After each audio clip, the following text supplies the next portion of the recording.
തങ്ങളുടെ മുന്നിലെത്തുന്ന സാധാരണക്കാരുടെ പ്രശ്നങ്ങൾ ഏറ്റവും ചുരുങ്ങിയ സമയം കൊണ്ട് പരിഹരിക്കുന്ന രീതിയിലേക്ക് സർക്കാർ ഉദ്യോഗസ്ഥർ മാറണമെന്നാണ് സർക്കാർ ആഗ്രഹിക്കുന്നതെന്ന് CPM കേന്ദ്ര കമ്മിറ്റി അംഗം EP ജയരാജൻ പറഞ്ഞു. KGOA ജില്ലാ സമ്മേളനത്തിന്റെ പൊതുയോഗം ഉദ്ഘാടനം ചെയ്ത് സംസാരിക്കുകയായിരുന്നു EP ജയരാജൻ.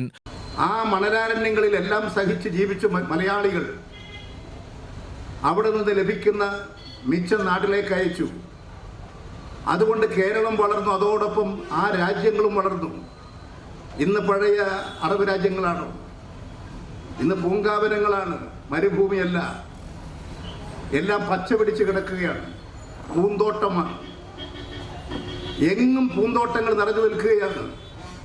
കൂറ്റൻ കെട്ടിടങ്ങൾ, എയർ കണ്ടീഷൻ കെട്ടിടങ്ങൾ, വലിയ തരത്തിലുള്ള മാറ്റങ്ങൾ, എണ്ണക്കര വലിയ തരത്തിൽ ആ രാജ്യങ്ങളെല്ലാം വളർന്നു വന്നു. ആ രാജ്യങ്ങളിലേക്കുള്ള തൊഴിലാളികൾ തൊഴിൽ രഹിതരുടെ കുടിയേറ്റമുണ്ടായി. അവരവിടെ പോയി താമസിച്ചും ജോലി ചെയ്തും അവിടെ നിന്ന് കിട്ടുന്ന പണം നാട്ടിലേക്ക് അയച്ചു. ആ പണമാണ് നമ്മുടെ കേരളത്തിൻ്റെ വികസനത്തിൻ്റെ ഒരു പ്രധാന ഘടകം. ഈ ട്രംപിൻ്റെ നിലപാട് അവരെങ്ങാനും സ്വീകരിച്ചിരുന്നെങ്കിൽ എന്തായിരിക്കും സ്ഥിതി? ആ നിലപാടുകളിലേക്ക് പോയാൽ ലോകത്തിൻ്റെ സ്ഥിതി എന്താകും?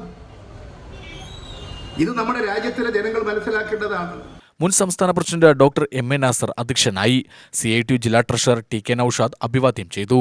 ജില്ലാ സമ്മേളനത്തിന്റെ ഭാഗമായി നടന്ന N അനിൽകുമാർ സ്മാരക മെഗാ ക്വിസ് മത്സരത്തിന്റെ വിജയികളെ ചടങ്ങിൽ അനുമോദിച്ചു. FSCTU ജില്ലാ സെക്രട്ടറി K മഹേഷ്, KGOA സംസ്ഥാന പ്രസിഡന്റ് ഡോക്ടർ SR മോഹനചന്ദ്രൻ, സംസ്ഥാന സെക്രട്ടേറിയറ്റ് അംഗങ്ങളായ P Saithalavi, M Sreehari, doctor P Sreedevi, ജില്ലാ പ്രസിഡന്റ് ഡോക്ടർ ടിങ്കിൾ സുരേന്ദ്ര എന്നിവർ സന്നിഹിതരായി. PB പ്രീതി സ്വാഗതവും ജില്ലാ സെക്രട്ടറി S നവനീതകൃഷ്ണൻ നന്ദിയും പറഞ്ഞു. KGOA ജില്ലാ സെന്ററിൽ നിന്ന് സ്റ്റേഡിയം ബസ് സ്റ്റാൻഡ് പരിസരത്തേക്ക് നൂറുകണക്കിന് ഗസ്റ്റ് ജീവനക്കാരുടെ പ്രകടനം നടന്നു. മാലിന്യമുക്ത നവകേരളം സൃഷ്ടിക്കുന്നതിനുള്ള കേരള സർക്കാർ പ്രവർത്തനങ്ങൾക്ക് ശക്തി പകരുക, ശമ്പള പരിഷ്കരണ നടപടികൾ ആരംഭിക്കുക, പങ്കാളിത്ത പെൻഷൻ പദ്ധതി ഉപേക്ഷിക്കുക, എല്ലാ ജീവനക്കാർക്കും നിർവചിക്കപ്പെട്ട പെൻഷൻ ഉറപ്പാക്കുക, കേരളത്തോടുള്ള സാമ്പത്തിക വിവേചനം അവസാനിപ്പിക്കുക, അർഹമായ കേന്ദ്രവിഹിതം അനുവദിക്കുക തുടങ്ങിയ 25 പ്രമേയങ്ങൾ സമ്മേളനം അംഗീകരിച്ചു. UTV news, Palakkad.